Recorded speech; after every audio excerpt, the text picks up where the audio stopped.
자, 저 시간에 대출 가능 금액 알아봤습니다. 이번 시간에는요, 두 번째 테마인 원금 이자를 갚아 나가는 지급 방식 중에 첫 번째 고정 이자율 제도와 변동 이자율 제도 알아보겠습니다. 요건 우리 교재에는요, 368페이지 있을 겁니다. 368페이지. 그리고 한 장 넘겨보면요, 135페이지에 볼게요. 거기 보시면 원리금 상환 방식 있죠?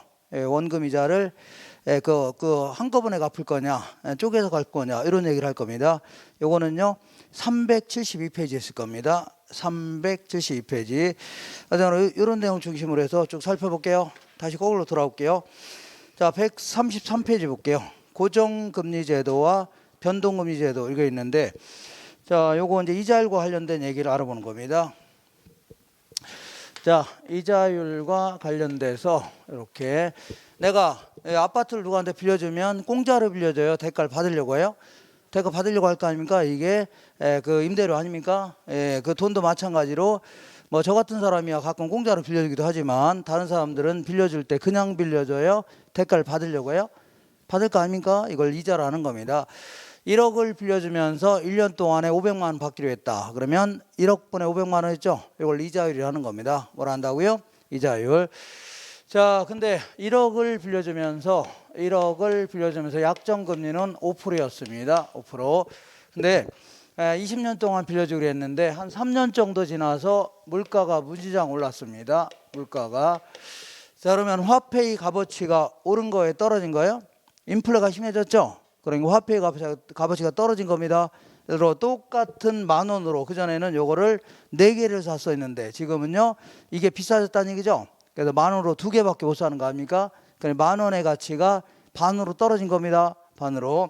그러니까 그랬음에도 불구하고 처음에 약속된 금리인 5%를 그대로 받기로 한다.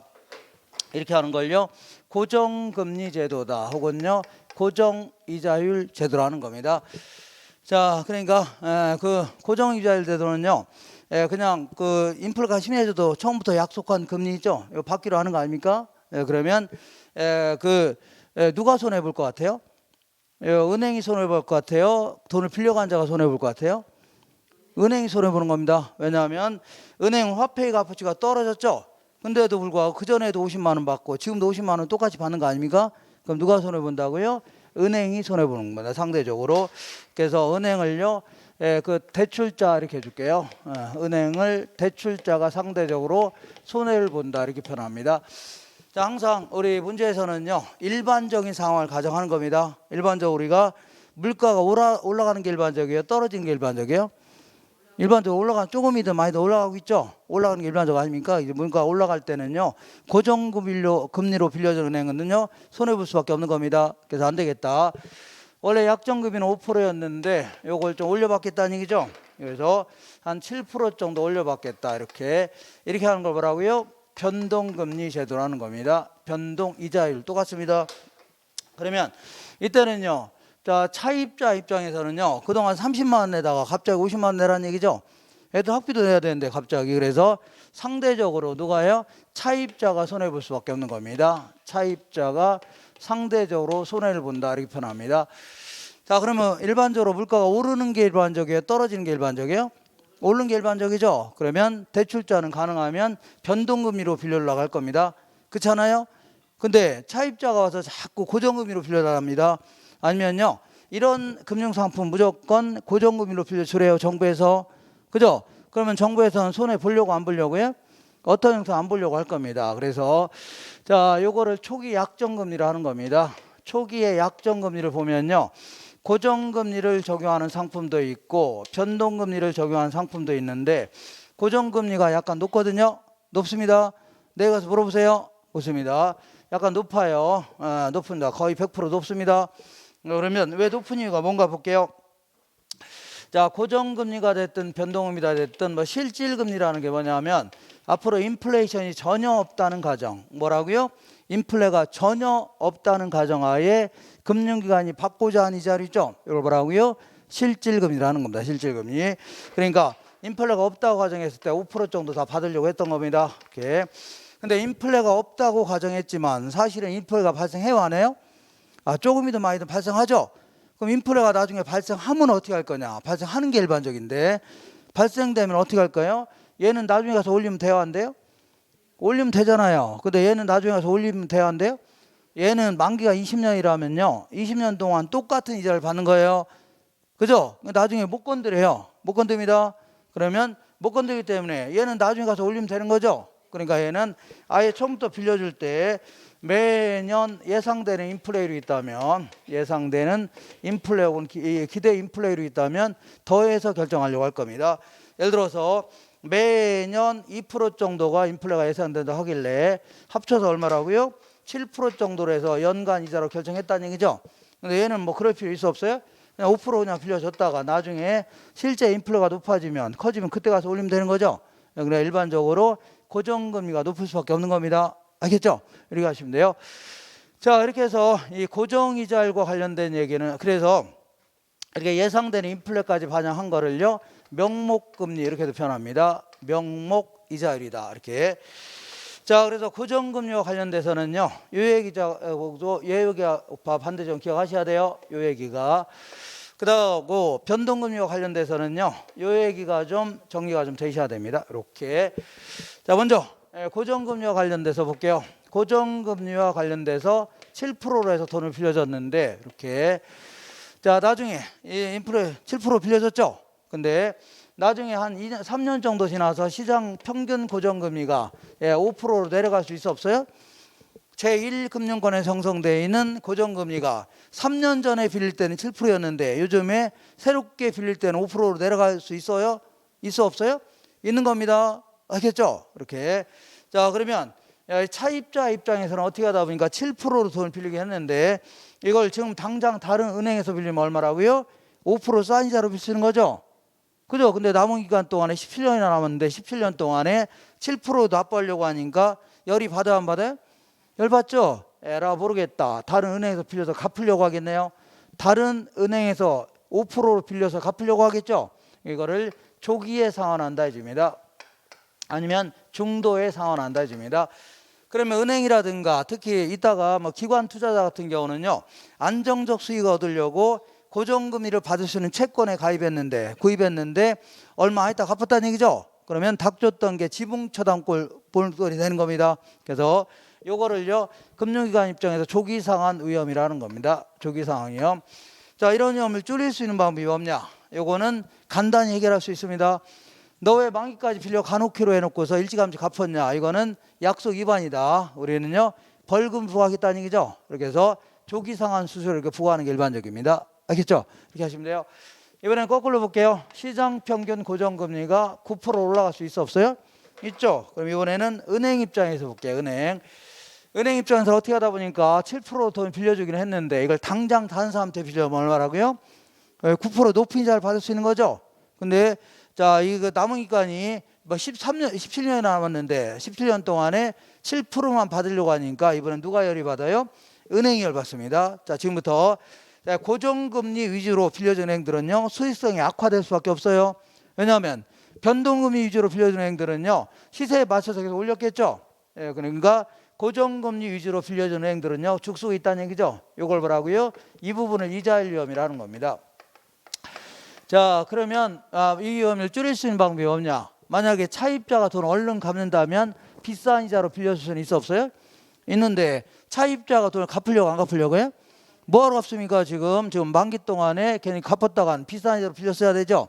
그러니까 아주 지금 현재 싼 이자로 쓰고 있는데 뭐하러 빌립니까? 뭐하러 갚아요? 그래서 안 갚으려고 할 겁니다. 그러나 이거는 어쩔 수 없는 겁니다. 왜 이런 형태가 되냐면 예상된 인플레를 더 제대로 예측해서 더 높였어야 되는 겁니다. 그래야지 되는 건데 그렇지 못하는 경우는 은행도 크게 손해볼 수 있는 겁니다. 이렇게 하시면 돼요. 자, 이렇게 해서 요거 반드시 하셔야 돼요. 그거 하시고 그 다음에 그 밑에 변동이자율과 관련돼서는요 요 얘기는 시험에 실전에서 나올 가능성은 많지는 않습니다. 이따 요거는 잠깐 간단히 기억하시고 요 얘기는요 그 모의고사 같은 데서는 어쩌다 나올 수 있는데 이론적으로 실제 인플레를 반영하는 방법을 얘기하는 겁니다. 변동금리 중에. 예컨대 1억을 빌려줬는데 약정금리는 5%였습니다. 5%. 근데 3천만 원 정도 갚았어요. 남아있는 금액이 얼마요? 7천만 원 남아있죠? 7천만 원이 남아있는 상태에서 물가가 무지하게 올랐답니다. 올랐다. 그러면 약정금이 5%였는데 이 5%를 올리겠다는 얘기죠? 올리겠다는 거 아닙니까? 이걸 올리는 방법은 크게 세 가지가 있습니다. 올리는 방법은요. 자, 먼저 가변이자율 제도라는 게 있고 올리는 방법을 얘기합니다. 조정이자율 제도, 재협정이자율 제도 이런 게 있습니다. 이 모의고사 같은 데서 언급합니다. 실전에서 나올 가능성은 많지는 않아요. 그래서 어쨌거나 가변이자율 제도는요, 물가가 올라가면 이자 올려야 되겠다는 얘기죠. 가장 일반적인 형태의 변동금 제도입니다. 가장. 근데 조정이자율 제도는요, 물가가 올라가면 이자를 올려야 되겠다는 얘기죠. 근데 물가 외의 요인도 이자를 올릴 수 있는 건덕지가 있다면 올리겠다는 얘기입니다. 예를 들어 경기 변동이 심하다든가 아니면요 그 환율 변동 같은 게 심하죠. 그럼 이것도 올리겠다는 얘기입니다. 그러니까 대출자한테 보다 많은 재량권이 부여되는 방식이죠. 이걸 뭐라고요? 조정이자율 제도 하는 겁니다. 그 다음에 재협정이자율 제도는요, 일정 기간 만나서 차입자하고 대출자가 협상하는 겁니다. 협상. 그러니까 내가 이제 돈을 보통 한 3에서 5년마다 만나서 협상하는 겁니다. 내가 돈을 잘 갖고 있는데 3년 정도 지나서 대출권이 전화가 온 거 아닙니까? 그래서 잠깐 식사하시고 점심 먹고서 식사하시고 지점에 들리래요. 이것들이 지가 오는 것도 아니고 오라 가라 그래요. 기분 나쁜데. 어쨌거나 자, 기분이 약간 안 좋은데 가긴 갔죠. 갔더니 대출 직원이 한다는 얘기가 선생님 요즘에 인플레가 너무 심해져서 이자를 올려야 되겠습니다. 나올 거 아닙니까? 그럼 내가 그래라 네 맘대로 해라 그럼 대화인데 협상하는 거 하잖아요. 싫다 해줘야 될 거 아닙니까? 그러면 그 대출위원이 그럴 겁니다. 그러면 선생님 이 협상이 결렬되면요, 약관을 잘 읽어보시면 알겠지만 구석탱이에 요거 협상이 안 되면 요거 7천만 원 갚으셔야 됩니다. 이렇게 나올 거 아닙니까? 그죠? 그 이 7천만 원 언제 갚습니까? 돈이 어디 있습니까? 이거 자금도 아니죠. 집 팔든가 이래야 될 거 아닙니까? 그죠? 그래서 자, 집 팔고 하면 번거로워 안 번거로워요? 이거 짜증나서 그냥 팔고 갚으려고 했더니 그것도 번거롭죠? 그러니까 아이 들어오니까 그냥 알아서 그냥 올려라 이렇게 할 수밖에 없죠. 이런 식으로 하는 걸 뭐라고요? 재협정 이자율 제도라는 겁니다.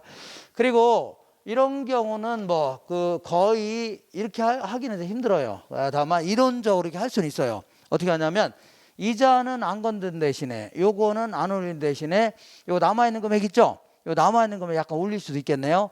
7,200만 원 정도로. 그러니까 이자는 안 건들 테니까 요걸 약간 올릴 수 있죠. 7,200만 원. 이렇게 하는 걸요. 가격 수준 조정 대부를 하는 겁니다.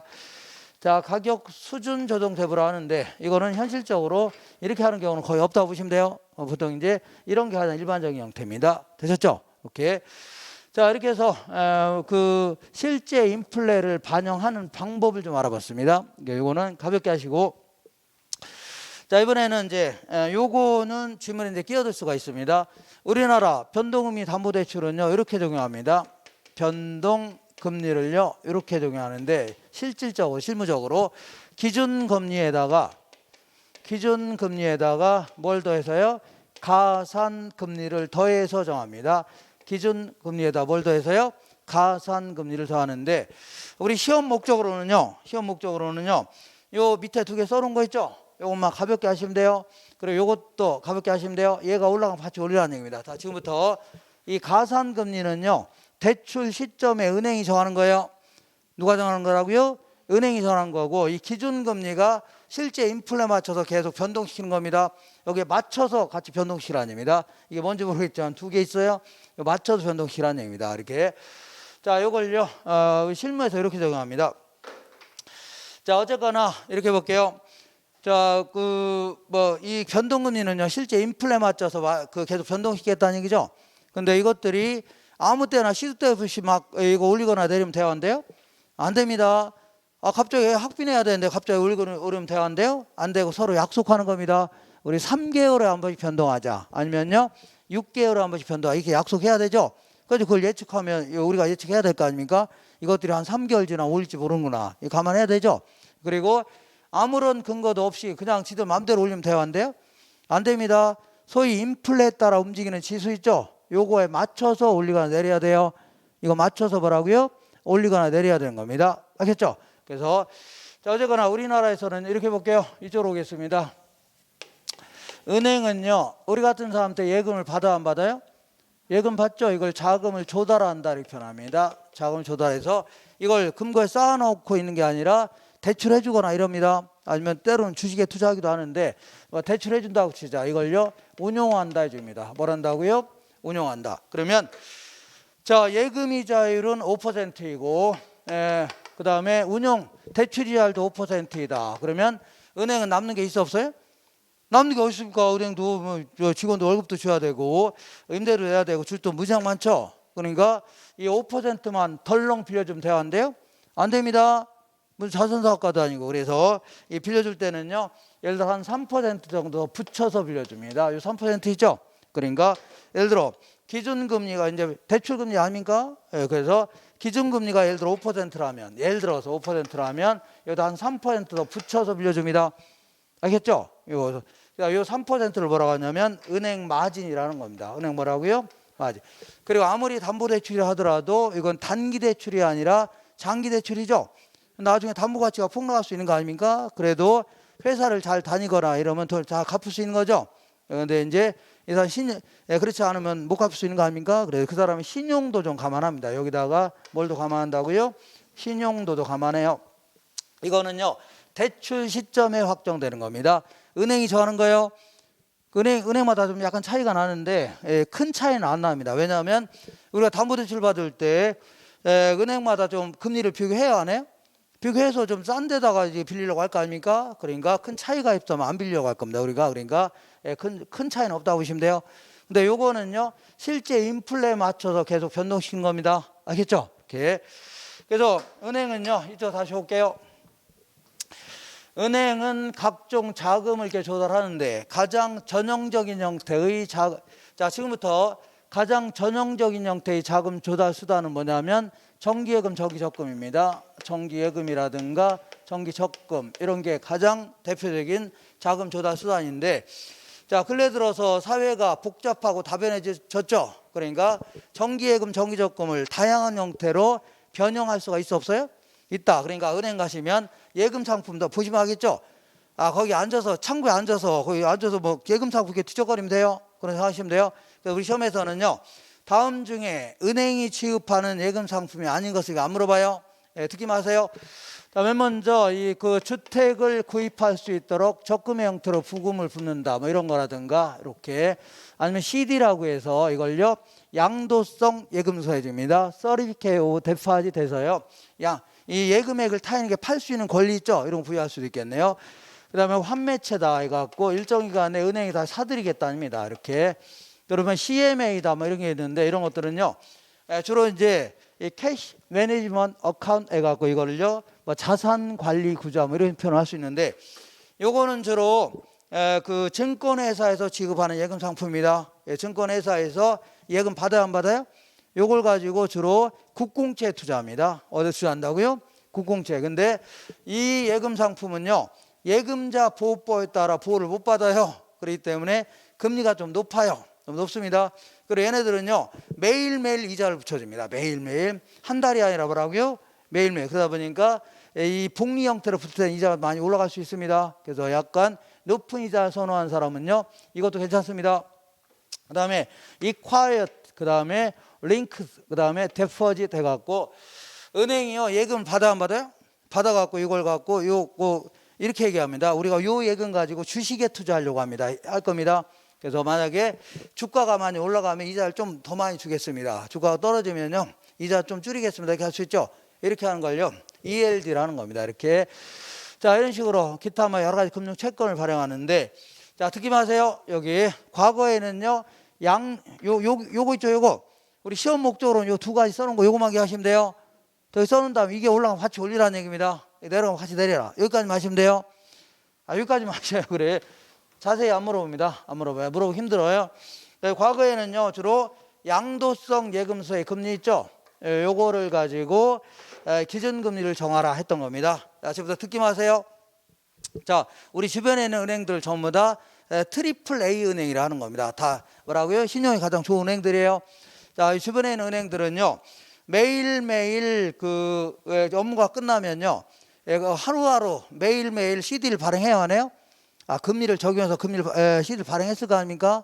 양도성에 발행했겠죠. 그러면 그거를요 매일매일 그 적용했던 금리를요 퇴근 전에 금융투자협회에다 보고해야 됩니다. 그러면 금융투자협회에서 이거를 취합해서 평균 내요.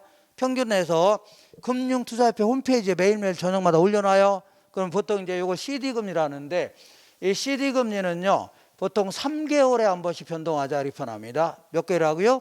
3개월. 그러면 3개월 지나서 안 지났어요? 차입자하고 3개월 앞에 변동하자고 약속했죠. 그러면 3개월 지나서 금융투자협회 홈페이지에 들어가면 금리가 적혀있어 안 적혀있어요? 요걸 여기다 올려놔야 됩니다. 알겠죠? 그 금리 여기다 올려놔야 돼요. 요걸 CD금리라는데 요거는요 그동안 문제가 많았어요. 왜 문제가 많았냐면 얘는 보통 어떤 식으로 발행하냐면 보통 만기는 뭐 3개월이나 4개월짜리가 일반적입니다. 몇 개월하고요? 4개월짜리가 일반적인데 이거는요 통장의 형태로 발행하는 게 아니라 증서의 형태로 발행합니다. 예를 들어서 액면가가 그 증서에 써 있는 액면가 1,000만 원이에요. 그래 듣기 마세요. 1,000만 원인데 이걸 발행할 때 예를 들어 980만 원 정도 받고 발행합니다. 예를 들어 그리고 발행하죠. 그리고 4개월 있다가 갖고 와 안 갖고 와요? 증서 갖고 있는 사람 갖고 오겠죠. 그러면 액면가인 1,000만 원 내주는 겁니다. 얼마나 준다고요? 그러면 은행은 980만 원 받았죠. 그리고 4개월 있다 1,000만 원 내줬죠. 그러면 얼마 이자 더 준 거예요? 20만 원 이자 준 건데 이게 바로 4개월치 이자예요. 그래서 이걸 연이자로 환산된 금액을 보고해야 되는데 요 문제는요. 요 양도성 예금서는요. 무기명 형태로 운영합니다. 어떤 형태라고요? 그러니까 이름도 안 써 있어요. 그러니까 막 자금 세탁료로 주로 쓰는 게 이겁니다. 그죠? 그리고 이거는 예금자 보호법에 따라 보호도 못 받아요. 그리고 또한 얘는 이 많은 예금 상품 중에 CD가 차지하는 비중이 굉장히 얼마 안 돼요.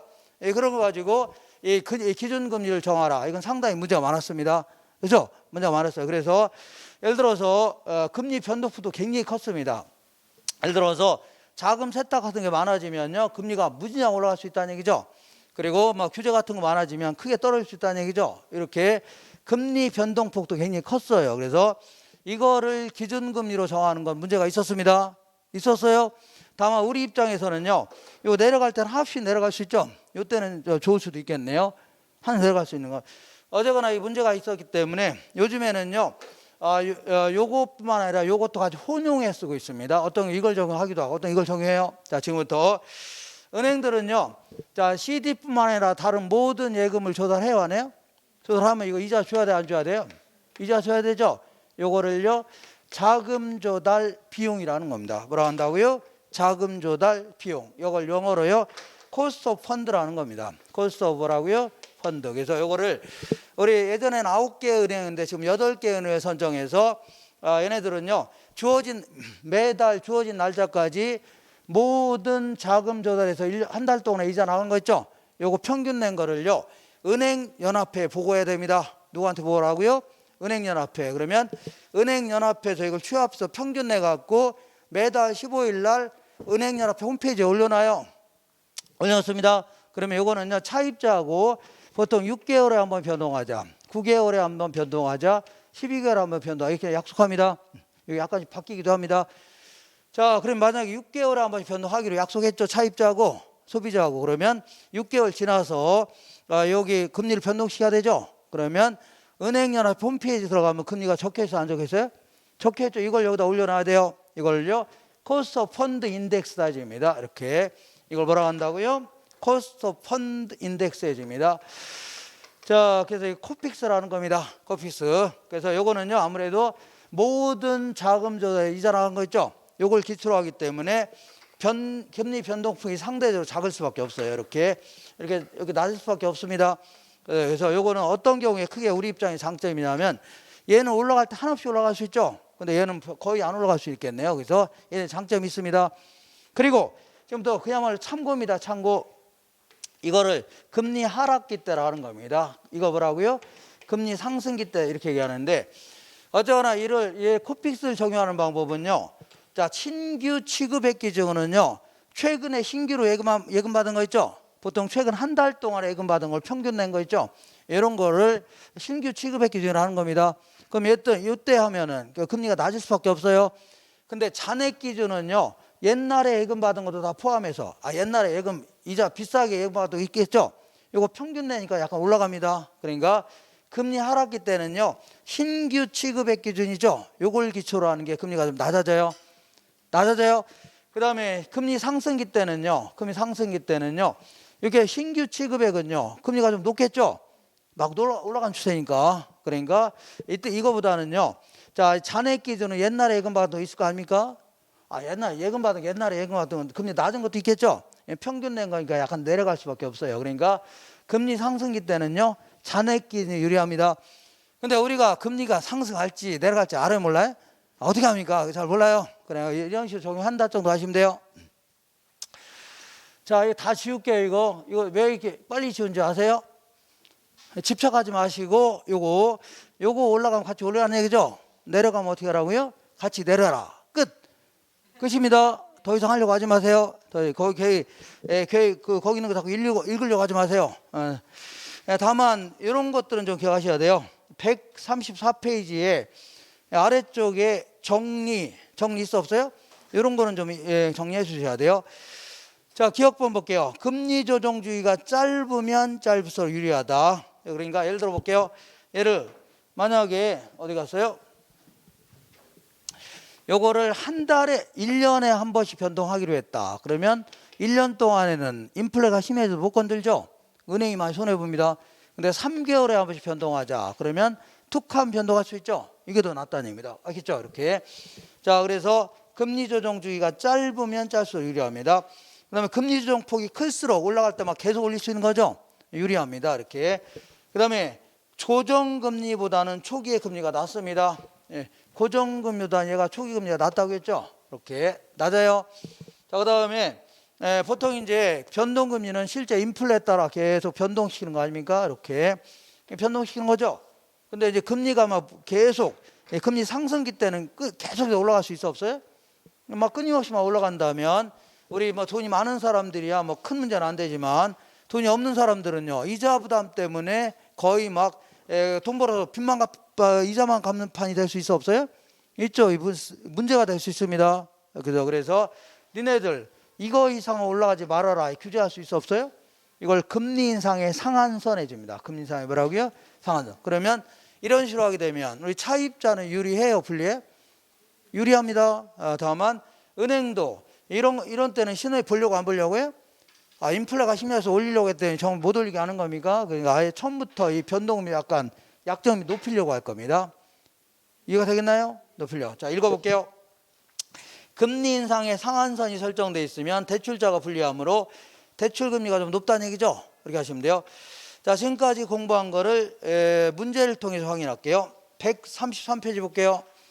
133페이지 1번 볼게요. 1번. 오른쪽 1번 찾으셨나요? 자, 보통 일반적으로 인플레가 발생하는 게 일반적이에요? 아니면 인플레가 발생하지 않는 게 일반적이에요? 발생하는 게 일반적이죠. 그래서 일반적으로 장래에 인플레이션이 예상되는 경우에는 대출자는요 고정이자율 대신에 뭘로요? 변동이자율로 대출하기를 선호할 겁니다. 맞아요? 2번 볼게요. 다른 대출 조건이 다 동일하다면 통상적으로 고정금리 주택저당대출금리가 변동금리 주택저당대출의 금리보다 높죠. 다른 조건이 동일하다면요 고정금리가 변동금리보다 높습니다. 이렇게요. 세 번째 보겠습니다. 대출자의 명목이자율은 시장 실질이자율, 기대 인플레이션율 등으로 구성된다. 명목이자율은요 실질이자율, 기대 인플레이션율이죠. 이걸로 구성되어 있습니다. 네 번째 볼게요. 고정금리 대출을 실행한 대출가는요 금리 하락 시에 차입자의 조기 상환에 따른 위험이 커지는 거죠. 금리 상승기 때가 아니라 뭐라고요? 금리가 하락했을 때 조기 상환에 따른 위험이 커지는 겁니다. 이렇게 한 장 넘겨볼게요. 자, 아니다. 네, 5번 볼게요. 변동금리부 주택담보대출의 이자율은요 기존 금리에 뭘 더해서요? 가산금리를 더하여 결정되죠. 맞습니다. 한 장 넘겨볼게요. 8번 볼게요. CD금리가 상승하면 CD금리를 기준금리로 하는 변동금리 주택담보대출 금리는 또 같이 올라간다겠죠. 애가 올라가면 어디 갔어요? 올라가면 같이 올리라는 얘기예요. 내리면 같이 내려라는 얘기예요. 같이 내려라는 얘기입니다. 자, 여기 예전에 어떻게 물었냐면 CD 금리가 올라가면 변동금리 대출 상품은 금리가 내려간다 이렇게 틀린 겁니다. 예. 여기 문제가 있을 겁니다. 자, 7번 볼게요. 금리 상한 변동금리 주택담보대출을 받은 차입자는요. 차입자는 정부에서 이거 이상 못 올리게 하니까 유리할 수 있는 거죠. 다른 건 동일하다면. 자, 그래서 자, 차입자는 금리 상한 이상으로 금리가 상승할 때 생기는 금리 변동 위험을 줄일 수 있다는 얘기죠. 맞습니다. 변동금리 대출의 경우에 이자율 조정기가 짧을수록 이자율 변동 위험은요. 대출자에서 차입자로 보다 더 많이 전가되는 거죠. 아까 얘기한 대로 1년에 한 번씩 변동하자면 못 건들죠. 1년 동안은. 근데 3개월에 한 번 변동하자면 툭하면 변동할 수 있죠. 이게 훨씬 더 유리한 겁니다. 이렇게 하시면 돼요. 자, 이렇게 해서 여기서부터 여기까지만 잘 정리하시면 돼요. 여기서부터 여기가 요거는 하지 마세요. 안 해도 됩니다. 자, 이렇게 해서 이자율과 관련된 얘기를 쭉 한번 살펴봤습니다.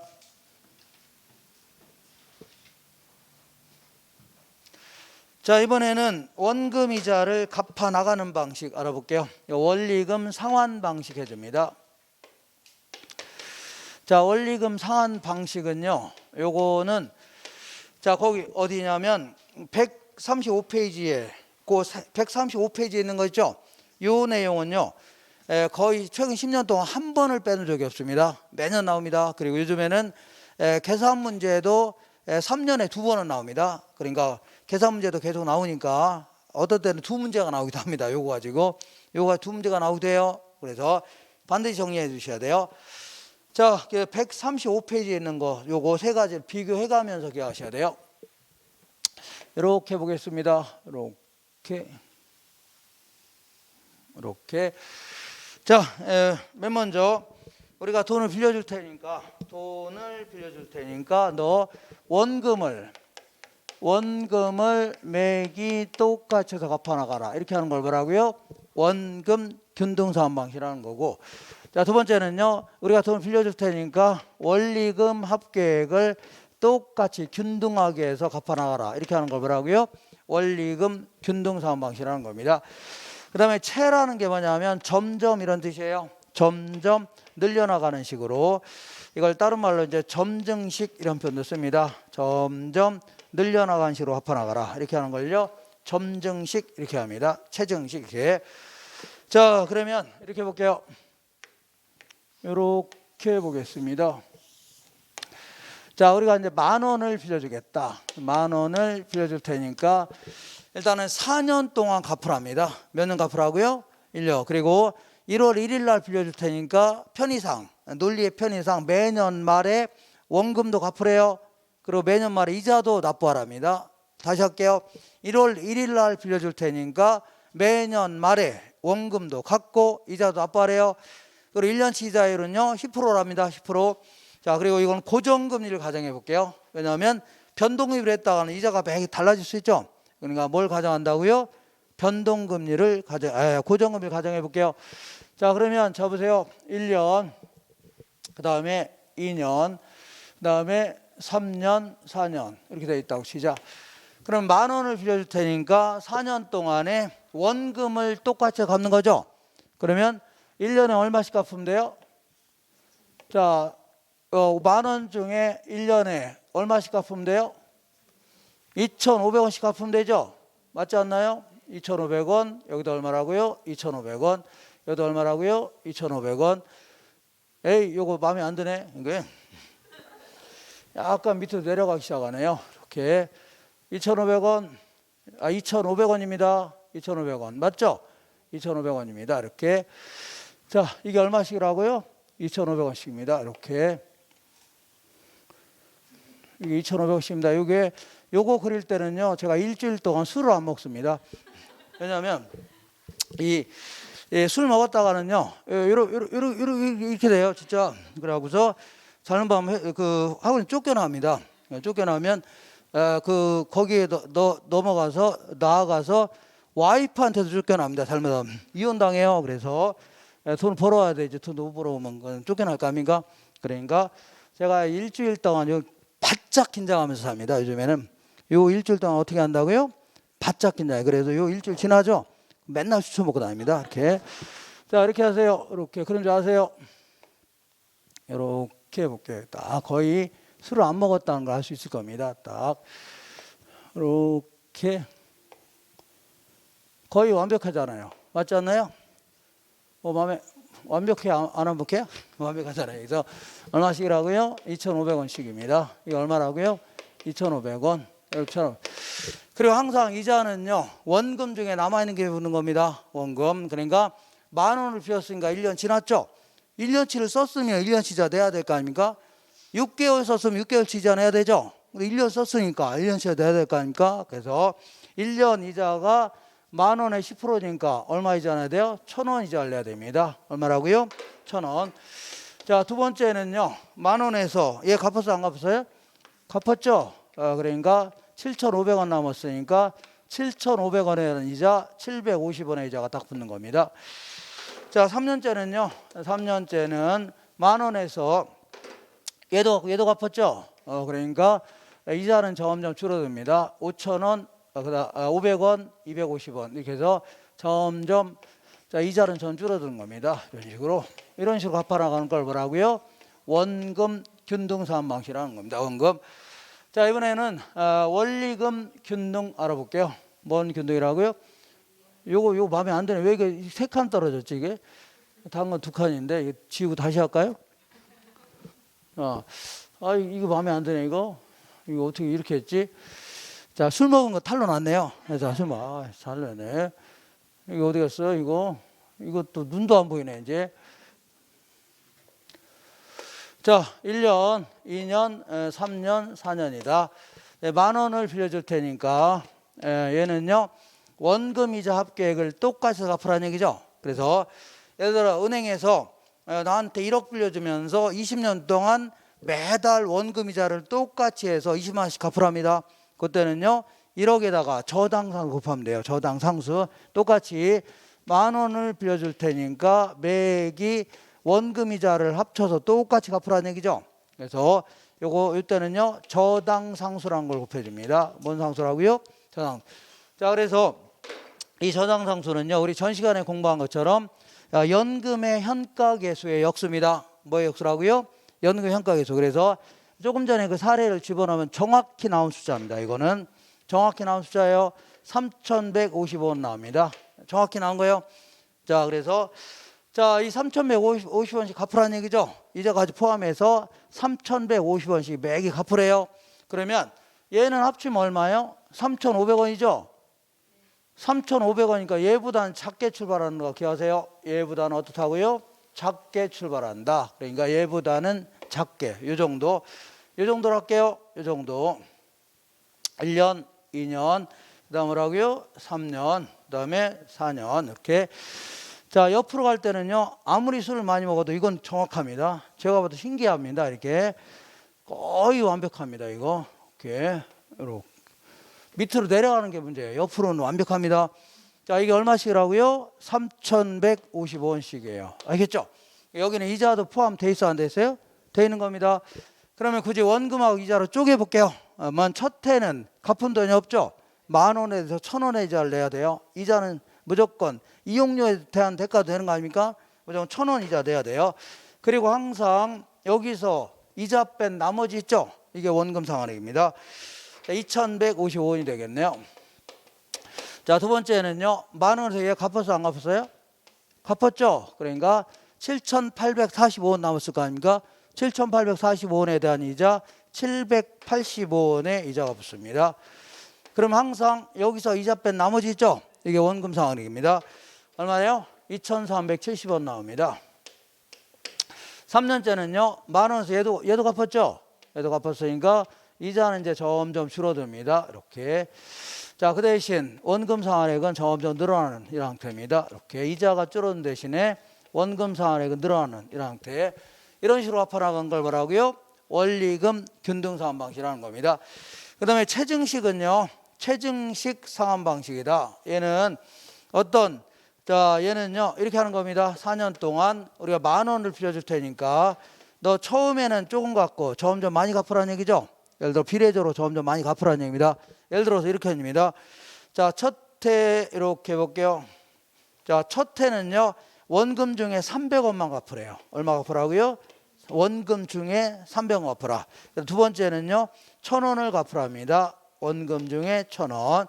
세 번째는요 3,700원 갚으랍니다. 마지막 해는 나머지 5,000원 다 갚으래요. 이렇게. 자, 이자를 붙여볼게요. 이자는 첫 해는 갚은 돈이 없죠. 10,000원에 1,000원, 10,000원에 대해서 1년 지났으니까 1년치가 돼야 되겠네요. 이렇게 1,000원의 이자가 딱 붙는 겁니다. 자, 두 번째는요 10,000원에서 얘 갚았어 안 갚았어요? 갚았죠. 그러니까 9,700원 남았으니까 9,700원의 이자 970원의 이자가 딱 붙는 겁니다. 자, 3년째는요 10,000원에서 얘도 갚았죠.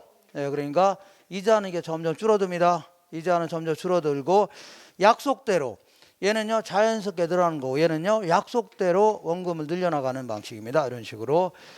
자, 이런 거 갚아나가는 걸 뭐라고요? 예, 체증식 그건 뭐라고요? 점증식 해줍니다. 자, 일단 이게 머릿속에 들어와야 되는데 가장 먼저 기억할 것은 뭐냐면 자, 대출 초기에 원금 사안액이 가장 많은 게 어떤 거예요? 원금 균등이에요. 가장 적게 갚는 게 어떤 거예요? 체증식. 얘는 항상 중간입니다. 중간이에요. 그리고 이자, 원금 이자도 마찬가지입니다. 원리금도 마찬가지로 원리금 지불액이 가장 많은 게 어떤 거예요? 원금 균등. 가장 적게 갚는 게요? 체증식. 얘는 항상 중간입니다. 그러면 만기가 30년인데 3년 있다 조기상환하려고 합니다. 3년 있다 뭘 한다고요? 조기상환하려고 할 때 남아있는 대출 잔액이 가장 많은 게 어떤 거예요?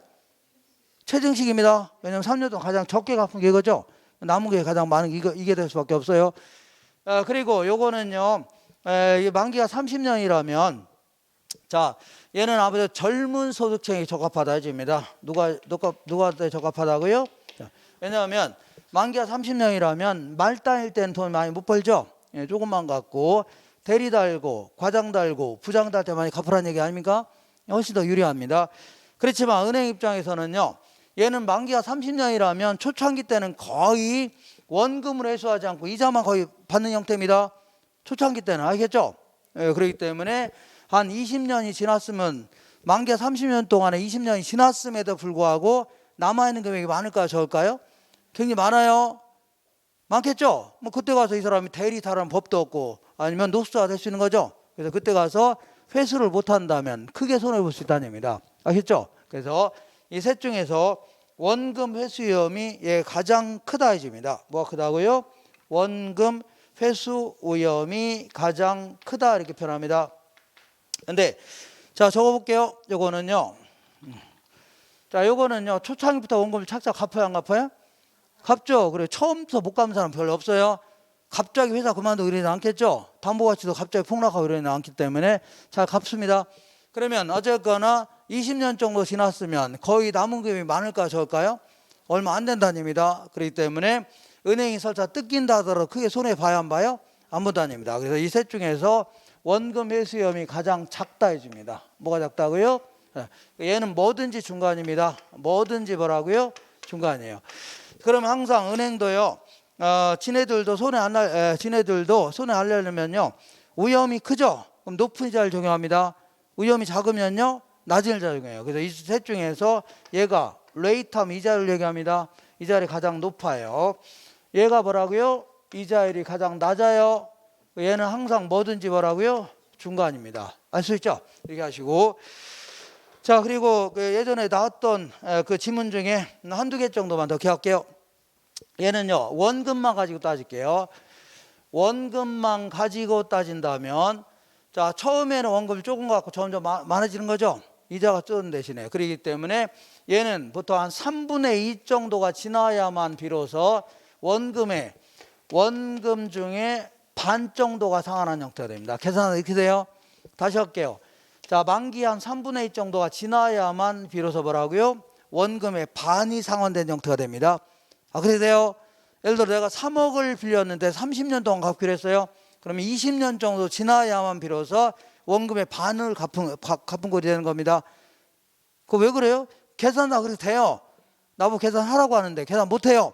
언제 계산하고 앉았습니까? 그거 그냥 이렇게 믿으세요. 반 정도 3분의 2가 지나야 반이 상환된 형태입니다. 이렇게. 그리고 요거 볼게요. 이 상환이라는 게 뭐예요? 이게 원금이 10,000원이라면 이거 갚아 나가는 거 상환이라는 거 아닙니까? 이 갚아 나른 게 상환이죠. 근데 이 부의 상환이라는 게 뭐냐면 원금을 갚기는커녕 원금이 불어났다는 얘기죠. 아니 분명히 10,000원 빌렸는데 나중에는요 원금이 불어났대요. 그런 경우도 있나요? 있을 수 있습니다. 이 경우에는 그게 있을 수 있어요. 이런 경우. 이걸 체증식 같은 경우는 어떻게 하냐면 은행이 그러는 겁니다. 너 은행이 나보고 첫 해는 600원을 은행한테 지불해요. 지불하래요. 얼마 지불하라고요? 600원을 내래요. 그러면 첫 해 이자가 얼마예요? 10,000원 아닙니까? 1,000원 아닙니까? 1,000원? 아, 10,000원에 10%면 1,000원이죠? 이자는 은행은 받아야 될 거 아닙니까? 최소한. 근데 이자도 못 받는 거죠, 이거. 그러면 이 400원 못 받은 거, 요 400원 못 받았잖아요. 아, 최소한 1,000원은 받아야 될 거 아닙니까? 맞죠? 근데 이 400원 이게 못 받은 거 은행이 손에 불려나요? 절대 손에 안 보입니다. 그래서 이거는요, 여기 이자도 못 받은 거 있죠? 요거는 여기 훅이 붙습니다. 여기 훅이 붙어 여기다가 붙었죠? 원금이 커졌어요. 이게 다음 연대 여기다가 이자를 부과하는 겁니다. 이런 식으로. 아시죠? 이런 걸 뭐라고요? 부의 상환이라는 겁니다. 뭐 상환이라고요? 부의 상환. 이렇게 하시면 돼요. 자, 지금까지 한 걸 기초로 해서 문제를 통해서 확인할게요.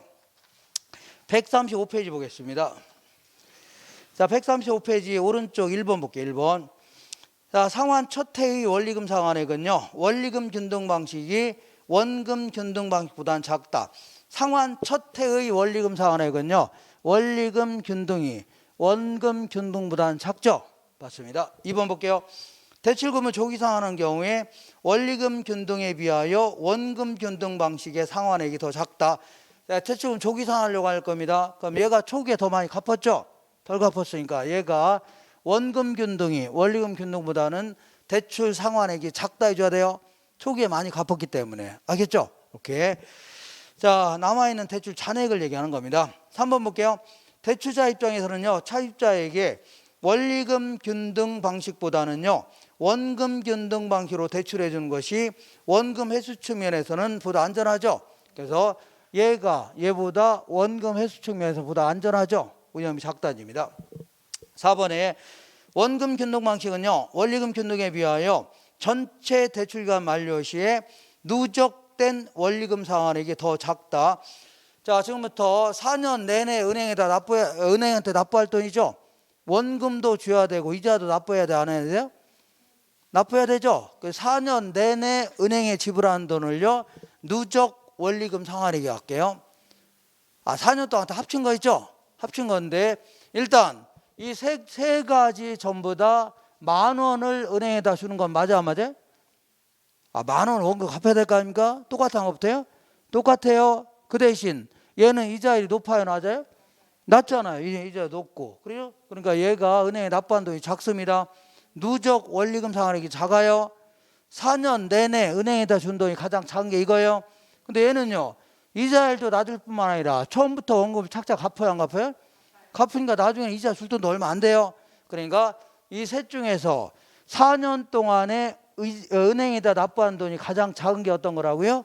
얘입니다. 가장 많이 납부하는 게 뭐라고요? 얘입니다. 이렇게 이해가 되시나요? 그 다음에 그 5번 볼게요. 5번. 원리금 균등에서는요, 상환 초기보다는 후기로 갈수록 매기 상환액 중에 원금 상환액은 점점 커집니다. 얘는요, 자, 후기로 갈수록 이자가 줄어들죠. 그 대신 원금 상환액은 점점 커집니다. 커져요. 이렇게. 그 다음에 자, 그거 8번이 아니라 6번입니다. 6번. 체증식 상환 방식의 경우에 미래소득이 증가될 걸로 예상되는 젊은 층에게 유리하죠. 얘는요, 미래소득이 증가할 걸로 예상되는 젊은 층에게 유리하다. 맞습니다. 하나 넘겨볼게요. 자, 7번 볼게요. 대출기간 만기까지 대출기간의 총 이자 수입의 크기는, 자, 얘가 이자가 가장 높다고 했죠. 얘가 이자 수입은 가장 커요. 위험이 크지만 이자는 높죠. 그 다음에 얘입니다. 이자 수입이 가장 큰 건 어떤 거라고요? 체증식 상환입니다. 맞죠? 그리고 얘는 초창기 때는 원금 거의 안 갚죠. 거의 이자만 받는 겁니다. 은행 존이 시키는 겁니다. 그래서 이자 수입이 가장 큰 게 이거고, 그 다음 이거예요. 자, 그래서 이렇게 거기 써 있을 겁니다. 자, 지금부터 이제 계산 문제를 할 건데, 계산 문제가요, 요거 나오면은요, 요거 나오면 그래도 잘하면 금방 풀 수 있어요. 자, 연습만 잘하면 금방 할 수 있어요. 근데 요거 물어보면요, 조금 시간이 걸려요. 그렇기 때문에 요거는 나중에 푸는 게 좋아요. 다른 거 다 민법까지 한 다음에 돌아와서 시간 나면 푸는 게 좋아요. 알겠나요? 근데 요거는 잘하면 금방 풀 수도 있습니다. 자, 그 1번 볼게요. 계산 문제 1번. 자, A씨는 주택을 구입하기 위하여 은행으로부터 5억을 대출받았답니다.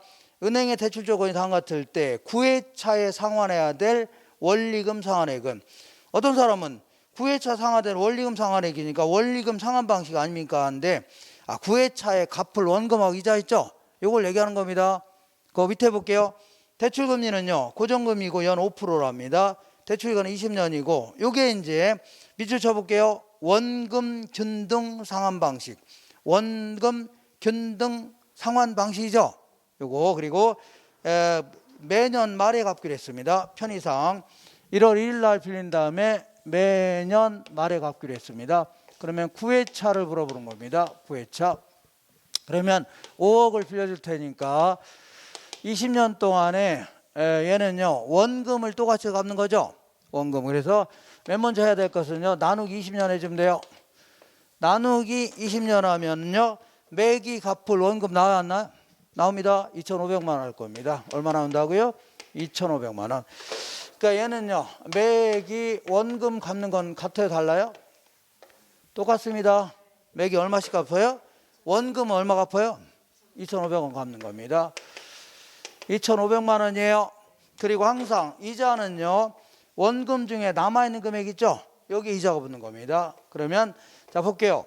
5억을 빌렸는데 그동안 2,500만 원씩 몇 번 갚았게요? 자, 2,500만 원씩 몇 번 갚았을까요? 원래 9회차죠?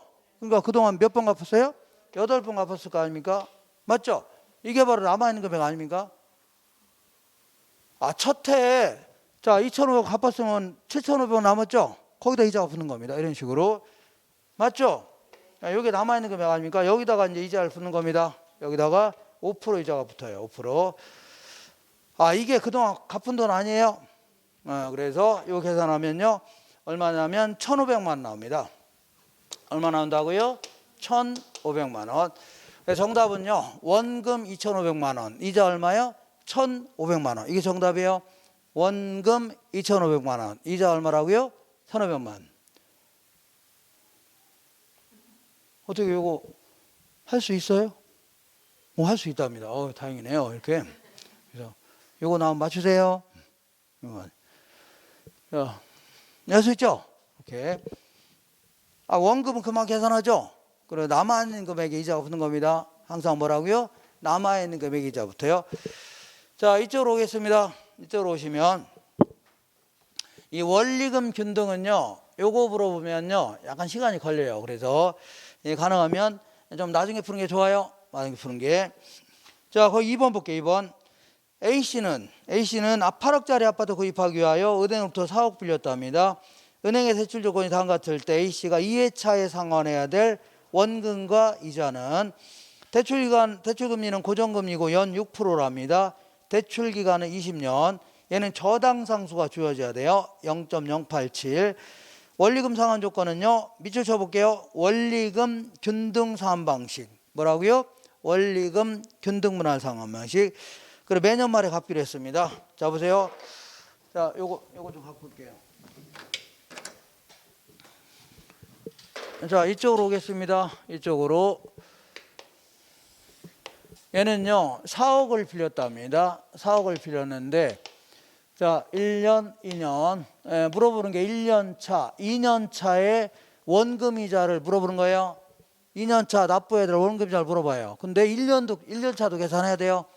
계산해야 이게 나옵니다. 그래서 어떠나 맨 먼저 해야 될 것은요, 여기다가 저당상수를 곱합니다. 뭘 곱하라고요? 저당상수를 곱해요. 주어졌죠? 요게 곱해야 매기 갚을 원리금 상환액 나옵니다. 매기. 자, 계산하면 304800000 나올 겁니다.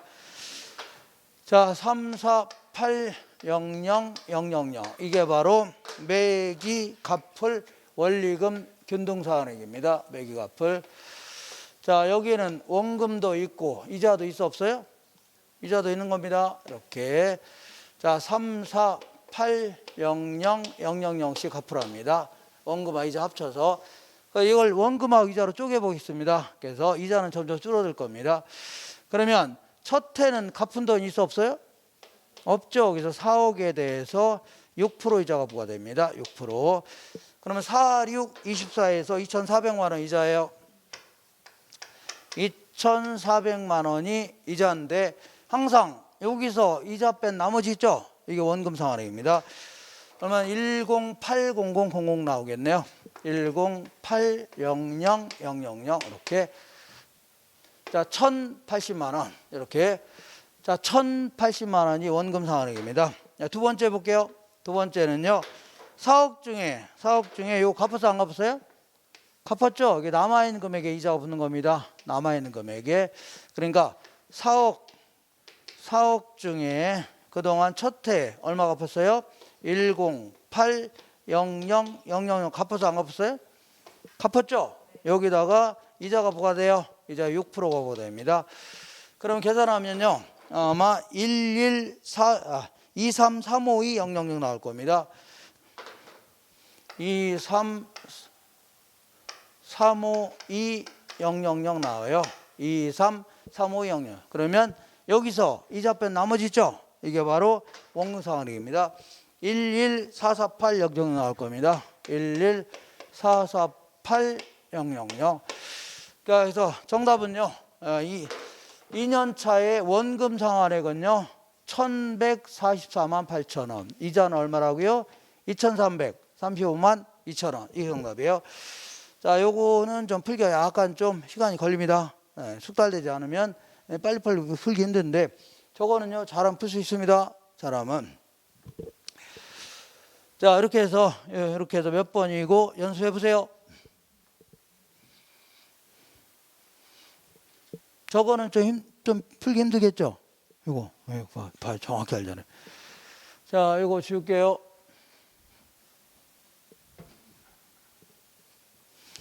자, 기타 이제 잡단 몇 가지 방법이 있는데 거기 한 장 넘겨볼게요.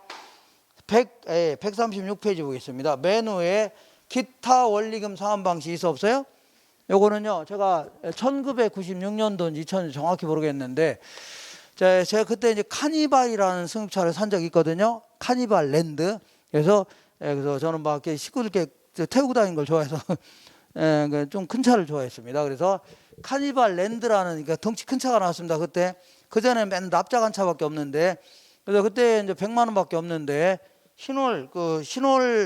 신월동에 거기 공항인데 있죠. 거기 가서 신월동 가서 이 차 마음에 드는데 얼마예요? 그랬더니 1,400만 원이래요.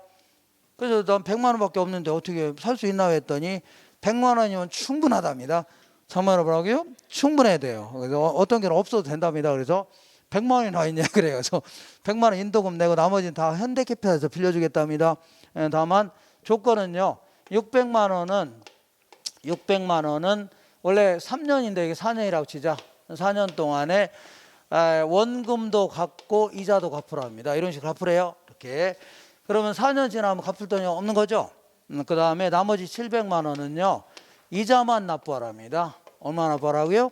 이자. 그러면 4년 지나면 700만 원 그대로 남아 안 남아요? 남을 거 아닙니까? 그럼 그 전에 이제 며칠 전부터 전화 오겠죠. 700만 원 갚으라고. 배째라 나오는 거 아닙니까? 그러면 알아서 연장시켜 줍니다. 이렇게 이런 걸요. 부분 원리금 상환 방식이다. 뭐라고요? 부분 원리금 상환. 그다음에 제가 2002년도인가 약간 시간이 걸려서 그때 제가 아파트 하나 구입한 적이 있었거든요. 김포에다가 그래서 1억 2,500만 원짜리 딱 구입했습니다. 돈이 약간 모자라 갖고 돈이 얼마라고요? 약간 모자라서 8천만 원 빌렸거든요. 이렇게 8천만 원 빌렸습니다. 1억 2,500만 원짜리 아파트 구입하는데 얼마 빌렸다고요? 8천만 원 빌렸습니다. 약간 부족해서. 그래서 얘네들이 근데 이거는 5년인데 이건 4년이라 치자. 4년 동안 이자만 납부하랍니다. 뭐만 납부하라고요? 이자. 그러면 4년 지나면 그대로 남아있죠? 뭐 어떻게 배째라 나오면 뭐 연장시켜주거나 해야 되겠죠? 그래서 이런 형태를 뭐라고요? 이자 매월 사한 방식이라는 겁니다. 뭐라고요? 이자 매월 사한 방식. 자, 그리고 요거 볼게요. 원리금 균등은요, 이렇게. 자, 원래 빌린 돈이 얼마예요? 10,000원 아닙니까? 10,000원이죠? 그럼 1년 지났습니다. 1년 지나서, 자, 지금부터 원금만 가지고 따질게요. 원금 얼마 갚았어요? 2,150원 갚았죠? 자, 그래서, 그럼 남아있는 금액이 얼마예요? 남아 7,845원 남은 겁니다. 얼마 남았다고요? 7,840. 자, 지금부터 상환 비율, 잔금 비율 할 때는 무조건 원금만 가지고 따지는 거예요. 뭐만 가지고 따진다고요? 원금. 자, 요거를 상환액, 요걸 잔금 혹은 잔고로 하는 겁니다. 그래서 자, 상환 비율, 잔금 비율 할 때는 뭘 가지고 따지라고요? 원금만 가지고 따지는 겁니다. 원금 10,000원 중에 얼마 갚았어요? 2,150원 갚았죠? 계산하면 0.2155가 될 겁니다. 21.55% 갚았다는 얘기입니다. 됐죠? 상환비, 잔금 비율은요, 10,000원 중에 얼마 남아 있어요? 7,845원 남은 거 아닙니까? 계산하면요, 0.7845 이렇게 나옵니다. 78.45% 남았다는 얘기죠? 이걸 뭐라고요? 잔금 비율 하는 겁니다. 그러면 상환 비율하고 잔금 비율 합치면 얼마가 돼요? 요거랑 이거 합치면 얼마예요? 1이 되는 겁니다. 1이 되는 거예요. 기억하세요? 1이에요, 1. 얘는 1 빼기 0.215에도 돼야 한대요? 또 이거 나올 거 아닙니까? 1 빼기 상환 비율, 잔금 비율이고 1 빼기 잔금 비율, 상환 비율이 되는 겁니다. 되셨죠? 그래서 이렇게 하시고 항상 자, 다시 할게요. 상환 비율, 잔금 비율 할 때는 뭐만 가지고 따지는 거라고요? 원금만 가지고 따지는 겁니다. 기억하세요? 자, 그리고 지금부터 이 잔금 비율을 매우 어렵게 설명해 볼게요. 어떻게 어렵게 설명한다고요? 그냥 어렵게 설명하는 게 아니라 뭐라고요? 매우 어렵게 설명해 볼게요. 나는 도저히 제가 무슨 얘기인지 모르겠다 그러면 무시하세요. 이거는요, 수석 관련 사람을 대상으로 하는 겁니다. 누굴 대상으로 한다고요? 수석. 그래서 어떻게 설명한다고요? 매우 어렵게 설명할게요. 자, 그러면 10,000원을 빌려줄 테니까 매기 얼마씩 갚으라고요? 이자까지 포함해서 3,150원씩 갚으랍니다. 아까 3,150원이라고 했죠? 3,155원씩 갚으래요. 여기는 이자가 포함돼 있어 안 돼 있어요? 아까 돼 있다고 했죠? 돼 있어. 그러면 여기에는 이자가 포함되는데 이자를 쏙 빼낸 게 원금이 되겠죠? 맞지 않나요? 그러니까 여기 계산하면 이렇게 하면 되겠네요. 자, 이 3,155원에다가 곱하기 연금의 현가계수 있죠? 연금의 현가계수인데 남아있는 기간은요 4년짜리를 집어넣으면 돼요. 몇 년짜리라고요? 4년짜리 집어넣으면 돼요. 아, 그러면 이자 쏙 빼는 게 이거죠? 그러는 겁니다. 되셨죠? 퇴직금을 일반 받을 게 있는데 한꺼번에 받는데 얼마인가? 그럼 뭐 곱하라고요? 연금의 현가에 곱하면 돼요. 되셨죠? 퇴직연금을 받을 게 있는데 1년 지났습니다. 1년 지났죠? 1년 후 아닙니까? 1년 후. 1년이 지난 후. 1년 후. 그럼 1년이 지났습니다. 그러면 요거는 갚아서 안 갚았어요? 갚았으니까 남은 게 이거 아닙니까? 아, 남아있는 게 이거 남아있죠? 그런데 여기는 이자가 포함되어 있어 안 됐어요? 됐으니까 이자를 쏙 빼낸 게 1년 된 시점에서의 잔금액이 나옵니다. 잔금. 얘는 어떻게 계산하면 돼요? 3,155원 곱하기 연금의 현가계수. 남은 기간은 몇 년이요? 3년 남았죠? 3년짜리 집어넣으면 됩니다. 3년짜리.